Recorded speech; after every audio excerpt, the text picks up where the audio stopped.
Before I start the discussion, I would like to show you the fact sheet that we prepared, so you can see some of the important issues related to these elections. So we have a couple of maps, so you can check out who won what, and you can compare that to the last three elections. But I'll just give you just a couple of headlines. First of all, the voter turnout in this election was 86.7%, and there were total almost 44 million voters voted in these elections. And now the representation of the representational capacity of the parliament is around 95%, which is really surprising considering the rules of Turkish electoral system. So just a couple, again, more anecdotes. After these elections, as you all know, the AK Party came first and CHP second, but most importantly, MHP actually passed the threshold, and also the total number of AK Party MPs are less than 330, which was very important for the change of Turkish constitution. So, and also another important issue is about coastal politics, especially after the referendum last year. There was a discussion about whether AK Party is losing coastal sides and whether coastal sides are voting unilaterally to one or two parties. So I think all of these analyses have been changed after this election. So we will get the details of these from our two well-known speakers. My first speaker is Dr. Burhanettin Duran from Sehir University. He will mainly talk about Turkish politics and what does that mean in Turkish domestic politics. But of course, then we will continue our discussion on both foreign policy and domestic politics. Well, firstly, I want to thank the SETA for inviting me to discuss the Turkish elections. In my presentation, I will concentrate basically on the domestic implications of this election. If you look at the newspapers, Turkish newspapers, today or yesterday, you realize that some columnists were surprised by the election results, as if the results were not open secret to the Turkish public opinion. Indeed, the Prime Minister Erdogan had already declared before the elections that his party would receive between 315 and 335 seats. The result is the average, 326. And 49.9% of the votes for the AK Party. Then what's the reason for this surprise? It was still difficult to believe that, despite most polls, any incumbent Turkish party could get half of the people's vote after 2 terms in government. This is especially striking if you remember that in the 1990s, 20% could make you the winning party with lion's share in the parliament. We also saw back that every election would bring almost a substantially different composition of the parliament with a new winner. With regard to June 2011 election results, 2 things are clear. One is AKP is the first party in the history of Turkish democracy since 1946 to form a government in 3 consecutive elections, while increasing its votes. This is an assurance of stability for the upcoming 4 years in Turkey. Turkish voters opted for stability and continuity, rewarding the ruling AK Party for presiding over rapid economic growth, improving services, and raising the country's international profile. The second one is AK Party seats dropped from 341 to 326. It means that it failed to achieve its goal of winning at least 330 seats to pass a new constitution on its own in order to take it into a national referendum. The irony here is that the people in Turkey clearly gave the AK Party the mandate to make a new constitution But the new parliament arithmetic does not allow this. So we should discuss what are the implications of this parliamentary arithmetic in Turkish domestic politics. One general implication is obviously the issue of civilization of politics and consolidation of democracy in Turkey. Despite they sometimes used ugly words in the election campaign, civilian political leaders overall were the winners. The military's role in politics was arguably the least discussed in these elections. All leaders campaigned less on ideology, more on the real issues of Turkey. And this is the first election where the main agenda has shifted from ideology, laicism, to practical matters like crazy projects, economy, unemployment, and reduction of poverty. I want to concentrate on two things that led to our party's success. One is Erdogan's leadership, and second is his government's 9-year record of strong economic growth, heightened international profile, improved social services, and unprecedented stability. I would argue that Erdogan's leadership was crucial for the outcome of the elections. As you know, he has won every election he has entered since 1994. In the late 1990s, he took on an intra-party struggle for change against another charismatic leader, Erbakan. In government for the past 9 years, he has proven to be an able leader and survived several soft coup attempts and political struggles. In the aftermath of these elections, three main challenges for his leadership need to be mentioned. The first one is Erdogan's old political future.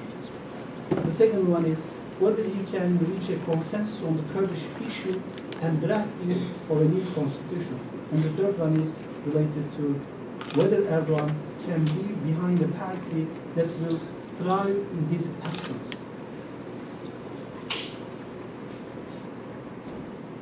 The election results shows us that the AK Party does not have the necessary votes to change the constitution and introduce a semi-presidential or presidential system on its own.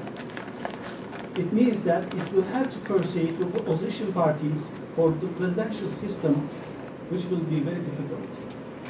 Erdogan's political future is not entirely in his hands in that sense. I expect that Erdogan will continue to rule the country as the prime minister until the presidential elections in 2014 and seek to become the 12th president of the country. That is my personal expectation.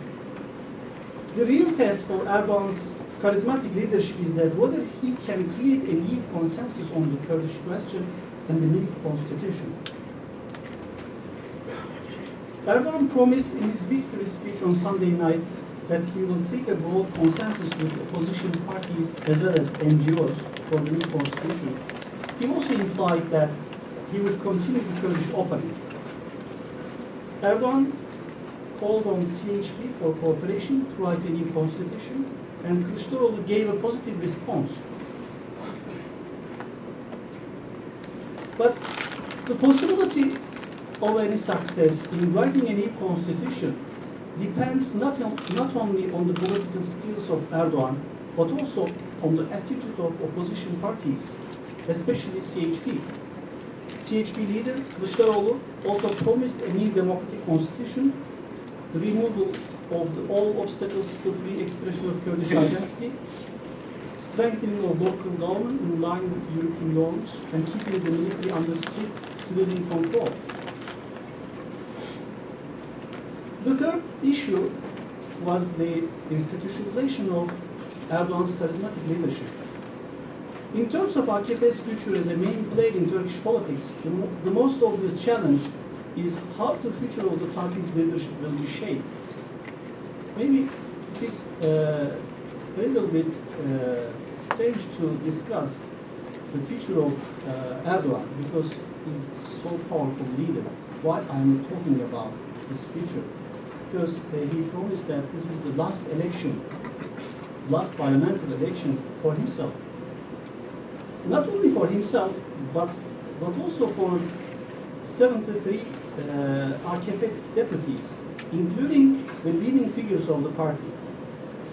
If Erdogan leaves the party to become the president, what kind of a legacy a party will build on, and whether it can capitalize on Erdogan's leadership are open questions.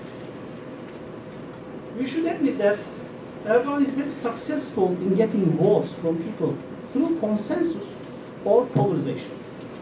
However, it will be more challenging to persuade the opposition for reforming the political regime. In 2002, the basic legitimizing tool was the European Union accession process, the Copenhagen criteria. Now, he doesn't have such leverage.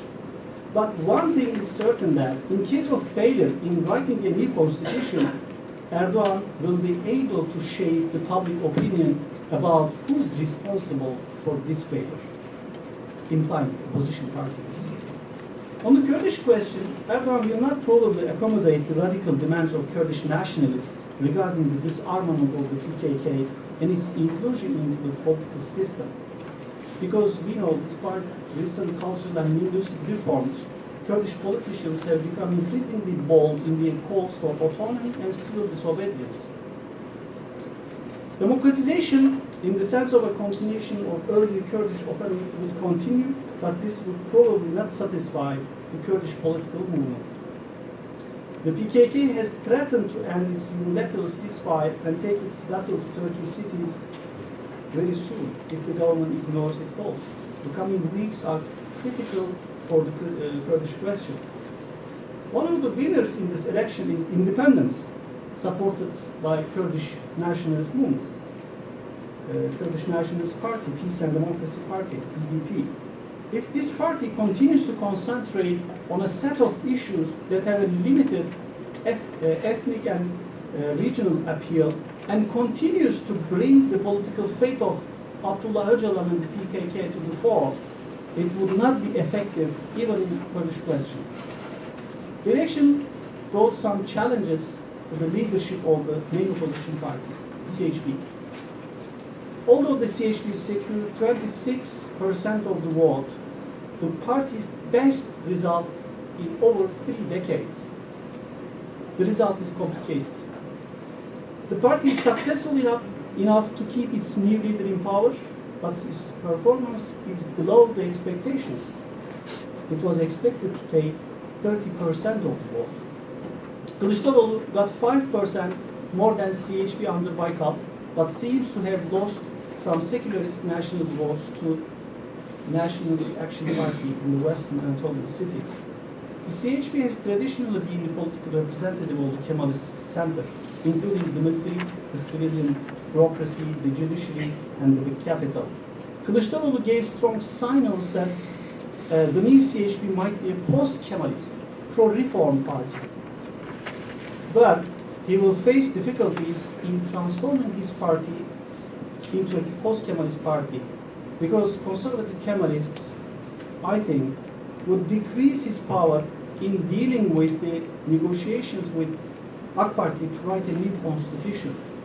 His new policy and leadership would be questioned in the short term. In overall terms, I do not expect any change of leadership in the opposition parties, because all of them got enough votes to declare themselves as successful. Even the leader of the Nationalist Action Party, Devlet Bahçeli, whose party was tainted by a sex tape scandal, also claimed success because it achieved 10% threshold necessary to enter the parliament. And I want to add a couple of words about regional implications of this election. Overall, I believe that Arab Spring has strengthened rather than weakened Turkey's position in the region, because Turkey is the only consolidated democracy in the region which can have a demonstrative effect as an inspiring example for all stages of transition and consolidation in any democracy in the region. The new popular mandate will empower AK Party and Erdogan and increase Turkey's profile regionally and internationally. Maybe you realize that in his speech of victory, Erdogan put special emphasis on Turkey's regional role, saluting people from several countries, including Iraq, Syria, Lebanon, Palestine, Tunisia, and Egypt. But overall, the main foreign policy issue for the new government is the Syrian unrest. Turkey was very successful in dealing with Bashar al-Assad regime before the Arab Spring.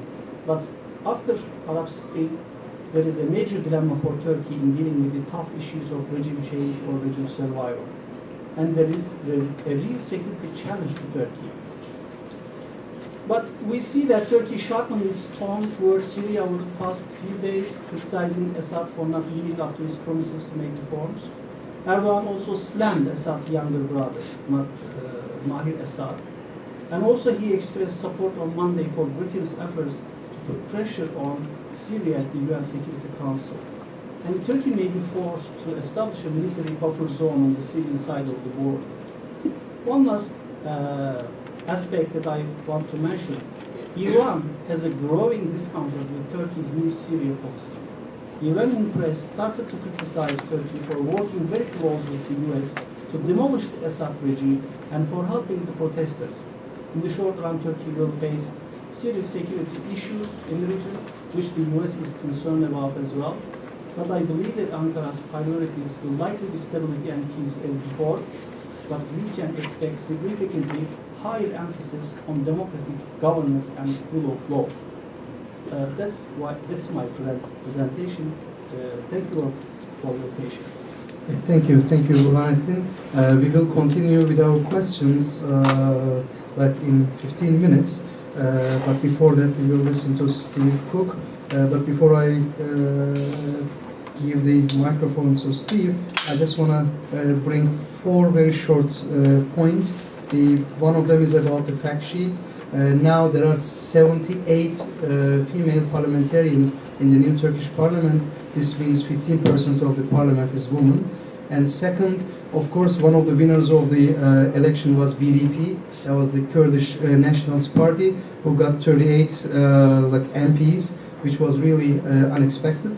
And also, you have our sheets, fact sheet, and you can download these sheets from our website if you need to, and you can send, if you want us to add some more details, you can send your questions to SETA DC's Twitter account. So now our second speaker is Steve Cook. Steve, you have his bio, so I will not present him a lot, but he's about to finish with his book. It's about to come out. It's about to come out. So Steve is one of the foremost experts on Turkish and Arab politics and Middle Eastern politics. So now we will hear Steve's comments on Turkish elections and its foreign policy and domestic implications. Thanks very much, too. It's a pleasure to be here. It's also a pleasure to see a lot of friends here today. I'm afraid among my friends you might hear me repeat myself from things that you might have heard in the last week or so. Let me just start out by saying I'm going to focus mostly on the foreign policy angle, but I do have some thoughts on the election and what comes next. I think that this was quite obviously a very impressive victory for AKP and Prime Minister Erdogan, even with the slightly reduced number of seats. And I think that they clearly will read this as a renewed mandate and a vindication of their domestic, economic, and foreign policies. And without the numbers, without that 330 mark, or no less that 367 mark, nevertheless, they will take this renewed mandate to, as Prime Minister Erdogan indicated in his victory speech, to a new constitution. And he has said similar things after the 2007 and 2002 elections about working with opposition parties consensually and in a way, in the spirit of compromise. Let us hope that going forward with this renewed mandate, increased numbers in terms of percentage of votes, that he will be good to his word and govern Turkey in a way in which his words indicate rather than performance over the last couple of years. One quick point on the CHP and their vote totals. I think that if I was Kemal Kılıçdaroğlu, I'd be very happy with the 5-point jump. I think the 30% Mark, was an exaggeration of CHP's rebirth in such a very, very short period of time. And it's going to be a long-term process for CHP to rebuild itself, especially since it will need, given the fact that Turkey is a more complex, differentiated, freer society than it was even 10 or 15 years ago, the fact that CHP will have to reinvent itself as a post-Kemalist party is going to make this even more difficult, given that it is a bastion of Kemalism. As I said, this is clearly a vindication of AKP's policies over the course of the last 9 years. And one of them is quite obviously foreign policy, which is which has been controversial, less controversial in Turkey, I might add, than it is. I'm sorry. Can people not hear me? I'm shocked. I'm shocked. I was not born with the whisper gene, so I can't imagine that I'll need the microphone in this small room. But nevertheless, Turkish foreign policy is far less controversial in Turkey than it is here in the United States. I think that despite the fact that CHP, the delegation from the CHP that was here a number of months ago talked about renewing Turkey's commitment to the Atlantic Alliance. These are tweaks, and it does not indicate to me that under AKP there has been a diminution of Turkey's commitment to the Atlantic Alliance. There have been differences of opinion on a number of things, but that is not where I think the problem has been. Overall, it seems that Turks are quite pleased with the thrust of Turkish foreign policy and quite proud of the role that they perceive themselves to be playing in the Middle East, particularly during this season of Arab unrest. But here in Washington, there is likely to be a continuing discussion about Turkish foreign policy. And I think that discussion is not reflective of this question that has been rattling around Washington and other kind of foreign policy centers since AKP came to power in 2002 and 2003, which is who lost Turkey. I think that question has largely been settled, but I think that the continuing questions and continuing debate about Turkish foreign policy here in Washington is a function of the fact and reflects the fact that Turkey's relationship with the United States is moving from one of a client state to one of a partner, and in some places even a competitor. And that is a wrenching process. I think it's a wrenching process for both countries, but in particular here in Washington, where no longer can the United States call up the Turks and ask them to do something, and be fairly confident that the Turks would do it regardless of what their own interests dictate. There is certainly an ideological component to Turkish foreign policy, but I think there's an ideological component to most countries' foreign policies. The determinants of Turkish foreign policy, though, if we set aside a particular ideological inclination of the AKP, which clearly does exist, are based on, I think, three things. One, economics. Turkey's drive to become a trading state, an influential economic actor in its region and beyond. This raises interesting theoretical questions of whether trading follows the flag or the flag follows trading. We're not going to settle that here, but nevertheless, Turkey's rise as a trading state has created pathways and opportunities for Turkey to develop a more novel, and I mean novel in terms of Turkish foreign policy, you may even want to call it normalization of Turkish foreign policy. The second determinant of Turkish foreign policy is quite clearly the fact that Turkey is a more open and democratic society. By no means perfect. Turkey is still undergoing a transition to consolidated and liberal democracy. That is what the conversation about a new civilian constitution is about.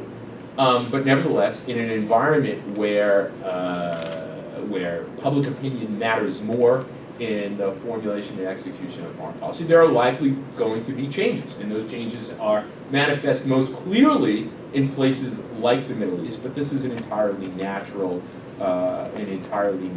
process, and one which Washington is going to, quite frankly, have to live with.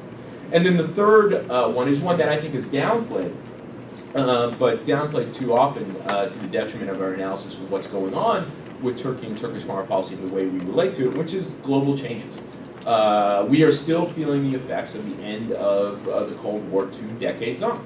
Quite frankly, there is, and many of you who know me have heard me say this before, there are myths about the golden age of U.S.-Turkish relations, and we have built up those myths by talking about Turkish participation in the Korean War, for example, or kind of stirring tributes to Turks on important moments about Turkey being the NATO sentry in southeastern Europe. And those things are all true, but they can't possibly mask the fact that this was often a problematic and sometimes a difficult relationship, although we could always count on the Turks in the end because of the overarching security threat that the Soviet Union presented to both countries. That in 2 decades after the end of the Cold War, that security threat no longer exists. That glue to the relationship is no longer there, and the Turks are free to pursue a more independent foreign policy than it has in the past. So what does this all say about our relations with Washington and the Constitution and so on and so forth and the elections? Well, what it says is essentially you're going to see more of the same. I think that the relationship has improved over the course of the last year, at least since the time that I wrote How Do You Say Frenemies in Turkish. Those of you who are aware of that piece, I will now forever be remembered along with Paris Hilton for the word frenemy.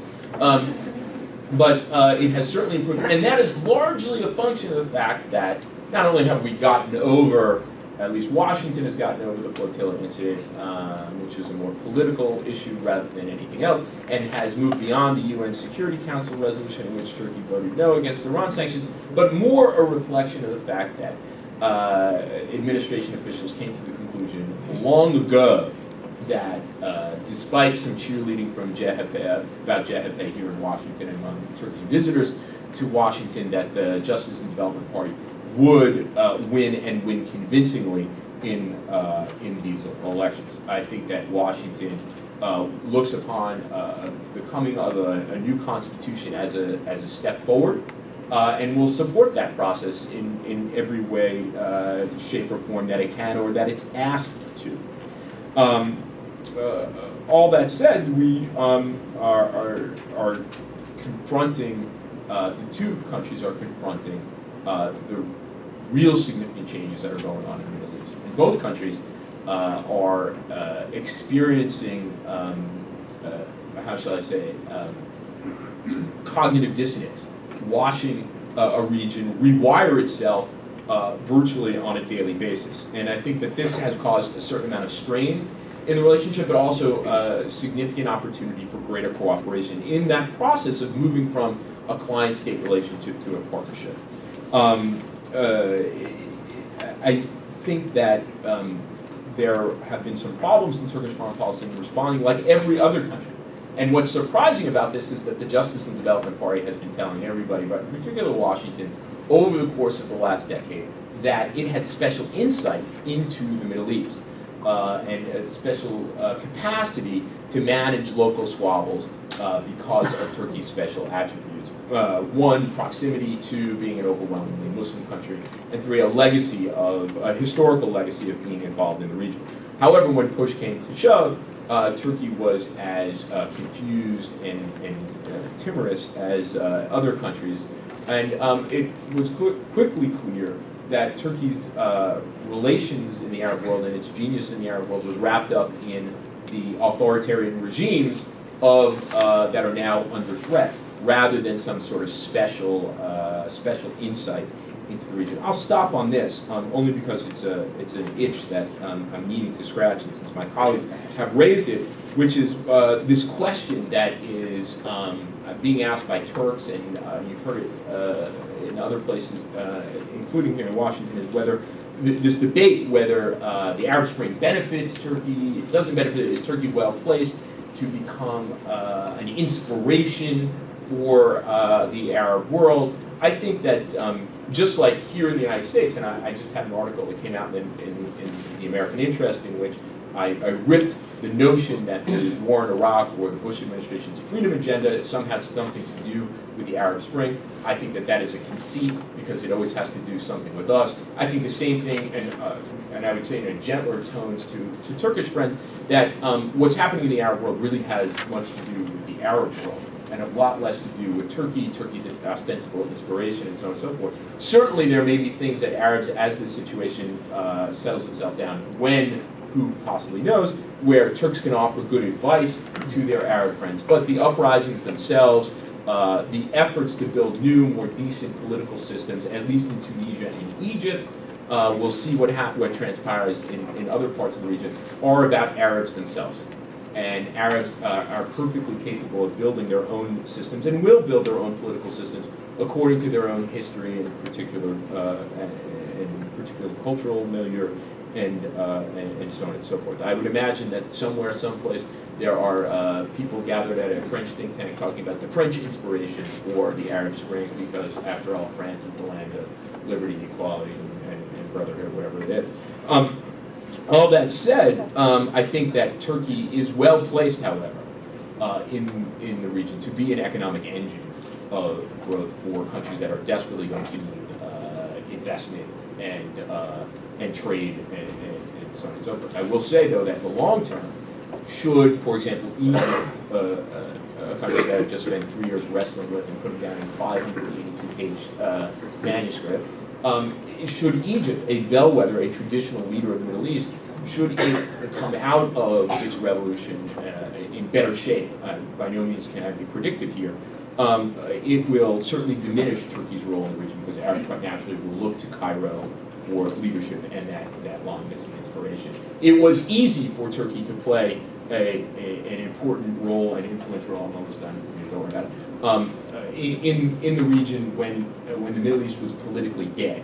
Now, when the region is quite dynamic, it is much, much more difficult for Turkish decision makers, and we have seen that play itself out in Libya and now Syria. Finally, Ankara is moving in a direction that I think is much more constructive than shielding either Muammar Gaddafi or looking for an Assad, a solution in Syria that includes Assad.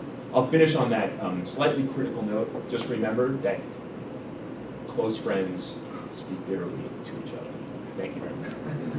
Thank you, Steve, for your passionate presentation. So I have many questions to ask you, but before I come to you, so I first want to use my power as a moderator to ask my first question to Burhanettin Duran, and then I will ask another question to you. Then we will open the floor for the questions, and also today we are getting some questions through our Twitter account, I believe, hopefully. So. Now you discussed about the constitutional change and how can a new constitution can be written. So what are the possibility of writing a new constitution depending on the current situation of the parliament, i.e. in terms of numericals, how many MPs any parties have, and also in terms of political aspects, i.e. I mean AKP is on one side, and also there is MHP, a Turkish nationalist tone, and also Kurdish nationalist party in the parliament. So, do you think is it possible, or if it's possible, what kind of constitution do you expect? Actually, we have 4 scenarios. One is AK Party can transfer some deputies from other parties or independents to reach over 330 deputies to make a new constitution and bring it to a national referendum. This scenario is not something likely to be happen, in my opinion, because this will create some discussions, some politics, and I don't think that Erdogan will choose that way, because the new constitution will be about the position of the Kurdish question and the presidential system as well. So these issues are hard issues, difficult issues, and I don't expect that the Erdogan will choose the first scenario. The second scenario, in my opinion, would be the best one, is a cooperation between AK Party and CHP, because both AK Party and CHP declared the commitment to make a new constitution, to make a democratic and civilian constitution. Before the elections, CHP was near to AK Party's Kurdish opening.